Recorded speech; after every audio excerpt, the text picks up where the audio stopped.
Come to China, a land of violent contrasts.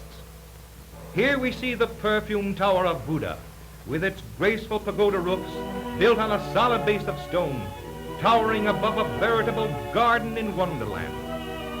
This is the summer palace near Peking, an extravagant folly of the late Dowager Empress. China reached the peak of civilization and culture many centuries ago, but since then, it has stood still.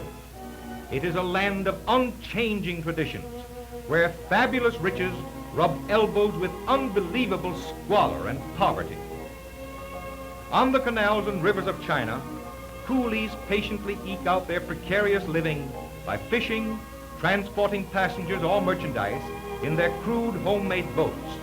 They call them sampans. Just like their ancestors in bygone centuries, they depend on manpower to propel their craft. Poverty and prejudice combine against the use of motors. Like all Oriental races, the Chinese are not road makers. They depend on their numerous rivers and canals for transportation. This gives employment to hundreds of thousands of rivermen. Centuries ago, these frugal toilers lived in huts along the riverbanks. Poverty and oppression made it impossible for them to pay their land taxes, so their land was taken away from them. Nothing daunted, they moved their simple belongings onto their boats or sampans. They erected a covering of matting over them and proceeded to carry on doggedly with that fatalistic patience which characterizes the Chinese race. Through the centuries, the rivermen have come to form almost a race apart. They have created traditions of their own. Unwritten laws of their own making govern them. The young rivermen seek their mates among the river girls. A land girl would not consider marrying a riverman. And many rivermen are born, live, and die on their sampan without ever going ashore. Their first trip to land occurs when they are buried, although many find a last resting place beneath the very waters on which they have floated all their lives. Their life is an arduous one. Hard work, long hours, scant remuneration, poor food, and no luxuries whatever. Women do most of the ferrying and sculling. They can spare but little time to care for the young. Until he can walk and take care of himself, a baby sprawls around on the deck, to which he is tied by a stout rope. A gourd is tied to the baby's back, so that if he falls overboard, he will float until mother can haul him back aboard again. We have gradually been working our way southward along the 1,200-mile Imperial Canal that connects Peking with Shanghai. The boats get thicker as we approach the Yangtze River, the chief waterway of China, 2,900 miles long. Here we are in the harbor of Shanghai, at the mouth of the Yangtze River. Here the boats and barges are larger, and the loads are heavier. Propelling these heavy barges by hand is hard work indeed, but the coolies are brawny. These big loads of hay are floated down the river for hundreds of miles. They come from the rich pasture lands that border the Yangtze River along its inland reaches. At Shanghai, the hay is transferred to ocean-going vessels that deliver it to other Chinese ports along the coast. Now we get our first glimpse of a Chinese junk. They are built today just as they were built centuries ago. They have no bowsprit. The high stern provides quarters for the women and children. Their tall rectangular sails are made of strips of matting, pieced together and ribbed with bamboo. They bring all manner of produce from the interior and return laden with salt from the coast. Tugs, ocean-going vessels, and other signs of Western activity defy Chinese traditions in this international port. All the nations of the world meet in Shanghai to barter and traffic.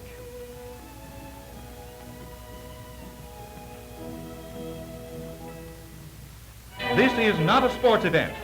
The boatmen are after a load. First come, first served. These logs were felled in the upper reaches of the Yangtze and were floated down more than 1,000 miles. And now we come to one of the most violent contrasts of the old and the new in China.